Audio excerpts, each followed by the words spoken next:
Hey everybody, Wookie here. In this video, we're going to take a look at Update 7.1 coming out soon and what it's going to entail and everything that's included in it. So, Update 7.1 is just launched on the PC test servers. It's not been announced yet when it's coming to the console test servers, but I imagine it'll probably be next week or the week after, I'd imagine. But yeah, let's jump right in. So the first thing, we get an image here of the new Vikendi map. So as you'll notice here, massive reduction in snow. Now most of the snow is localised to the northern side of the map, which is good. You can even see Dino Park from this massive aerial point here with the mountain there, which is a lot larger than it was. And it looks pretty good, less snow at the bottom. So it's more of a springtime Vikendi. Now, from when they had the partners test, there was a lot less snow than this, especially in the northern regions, and they've added some of it back after player feedback, which is good. They just explained there that at the beginning of Season 6, when they launched Karakin, they took Vikendi away so that they could work on it, as all players will know. And then, they've just gone into a lot of the changes which we'll go through. So, big thing, Vikendi is back. So, the major features, so trains have been added and can be found moving along multiple tracks across Vikendi. There is a major train line that extends along the perimeter of Vikendi with 6 connected tracks towards the inland areas of the island. Trains stop at the train stations to give you a chance to get on, which is good. Reduced snow. Snow bikes and snowmobiles have been removed because they'd be pretty useless. And they've been replaced with motorcycles and motorcycles with the sidecars, which are much more suitable. There's 2 weather effects at the minute, which is clear or snowy, and then there's just a note saying that the nighttime, the moonlit one, has been removed from now because, again, they're working on that one to make it better. So I wouldn't be surprised if in updates 7.2 or 7.3, one of the features is an improved moonlight variation. General map optimization. They're adding it to the custom matches, of course, and a new cargo depot has been added. So this is what it was before, just a forest, I guess, with a hill, and this is what it's now after. And as you can see, this middle train track, the train will go along. I imagine this will be a pretty good place to loot. You can see the loot on there and around and inside some of the containers, so that's a pretty cool place. The next big change is Dino Park. So Dino Park has been replaced by Dino Land, which to me, if you just look at this image here, it very much reminds me of the Jurassic World initial trailer. So you have Main Street, and then on Jurassic World it was the big science centre or whatever it was, whereas on this it's the volcano, and it's a similar kind of design. It's very cool. Much better and bigger than this one. You can see the scope of it with the roller coasters in the background here. Which is good. This is going to be my favourite landing place. Big dinosaur fan. Abbey has been replaced to Mount Kresnik. So this was Mount Kresnik previously. Now you've got this big Abbey. The Abbey itself looks the same as what it used to, I think. Maybe a couple of tweaks, but they've just moved its location. Volnova has more cover now, so there's more cars and stuff knocking around. So it's just giving you an idea of that. So it's not so dumb. Other than that, then buildings actually, they look about the same. But yeah, just more cover there. Torvar and Movatra have been completely removed. So this is Movatra. We used to land here quite a lot in squads, and we'd take over one of the rows and then go out from there. And now this is just a field. There's a barn, and one of the train tracks goes through here. And then this one's Torvar. Yep. So Torvar's not been really completely removed. It probably just not a named settlement anymore. It's just a small settlement in the same location.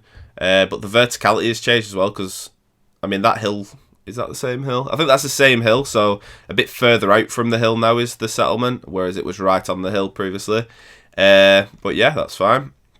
It just talks about that. Right, and then your next thing, as with every season, is the new Survivor Pass Cold Front. And again, you get some ideas in this image of the different items. So you get the dinosaur heads, a big bear head thing. There's a cool crossbow skin there.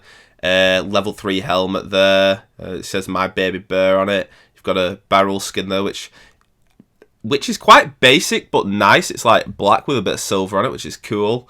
Like a melee weapon going on here. All very cool. And there's a car there as well, so I wonder if there'll be a Zima skin. We'll have to find out.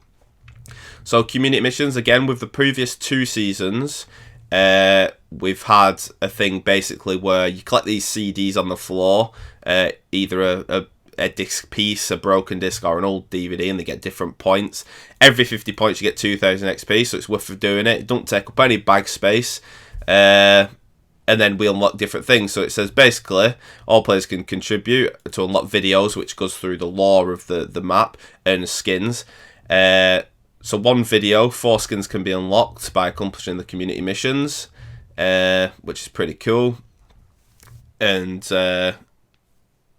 yeah, so basically saying, obviously it doesn't count if you collect them in custom matches, which is fine. And then you've got your season missions. So there's 3 tracks as usual. 1 track for each month, basically, etc. That's basically exactly as we had it last season. Progression missions, and again, this is, the same as normal. So the tracks 1 and 2 are available to everybody with 8 missions. Track 3 is for the pass holders with exclusive missions, and then your milestone missions are for doing so many dailies, completing your challenge missions, etc. So your challenge missions these times are themed around survival. Challenge missions are composed of 16 total missions. Every 4 missions completed will grant a utility belt and backpack skin, so that's pretty cool. Now, they've not actually mentioned on this one, because usually the challenge missions are the weapon ones, but they've not mentioned which weapon ones are the challenges, for the exclusive skins. So we'll have to see on that as well, because I quite enjoy working towards those, and sometimes it makes you use a different weapon. Like this season, we've all been using the Winchester quite a bit, and it wasn't actually that difficult to get that Winchester skin. It was probably one of the easier ones, to be fair, once you started getting used to it, and now it's a decent weapon. I can use that, which is good. Then with the survival title system, so this is a big change. The survival title system is being shelved this update in preparation for a new system making its way in-game in the future update alongside our competitive mode. Fear not. So basically, all the survivor items that you earn in Season 6, you'll get at the beginning of the season, but there's no items for Season 7, while we're waiting on the new thing coming in. And then we're getting the new weapon, the Mosin-Nagant, which for all intents and purposes, I believe, is a Kar-98. Now, in the little description blurb here, which I've read previously, obviously, it's exactly the same as a Kar-98 in every aspect, bar how it looks. It's being added to Arangel and Vikendi. Now, they didn't say whether it replaced it on those maps or whether it was just alongside. I think it'll just be alongside, especially on Arangel, maybe replaced on Vikendi. But the stats are exactly the same. Now, personally, for me, if they're going to add a new weapon, I mean, that's essentially just a weapon skin then, isn't it? Because it just looks different, but it performs exactly the same. I prefer that they'd have done it as unique, so maybe change the bullet damage, the velocity, whatever, to make it feel unique. Otherwise, it's just another Kar-98. It's just a Kar-98 skin. Now, they do say that it's been programmed as its own unique weapon. So through community feedback, if they find that more people want it as its own unique stats and not just the same as Kar-98, they can change it relatively easily. So I personally hope that happens. But yeah, I mean, it's good that we've got a new weapon, but it's essentially just a skin. And then again, they go over some performance and stability improvements. This is one that will affect a lot of people, and it's a nice thing. So usually your ping and stuff is here, just floating in the middle of the screen. They're moving that over to the top part of the screen now. So it's the exact same information, it's just out of the way. Nice little thing, wasn't really needed, but nice nevertheless. A couple of new skins and items. So the Dynaland t-shirts are going to be available whenever. So if they're available April 22nd, I imagine that's when it launches on PC. April 29th, a little bit later for Labor Day, which is good. And again, some examples of it there. I quite like the blindfold. That's pretty cool. And the flight pillow thing. And then there your Labor Day stuff. And again, it's showing off some of the skins in the new pass as well, like the pop art leggings there, which is cool. And then there's a lot of bug fixes. I did read somewhere, the weapon mastery ones. So DBS stats weren't being recorded, and the Win 94 kills were counted as DBS, which is so weird. So that's getting fixed in this new update. Now, as well as that, especially on console, I don't know if anybody else has noticed, but the Mini 14 has also disappeared out of the weapon mastery stats for me and the people I play with. I've not seen anything relating to that, so hopefully they know about that and that gets fixed as well for when that comes in.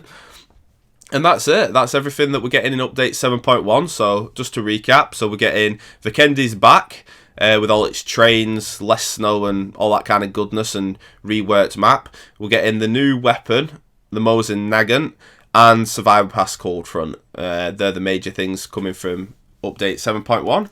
Hope you all enjoyed the video. If you did, consider liking and subscribing to see more. Wookie out.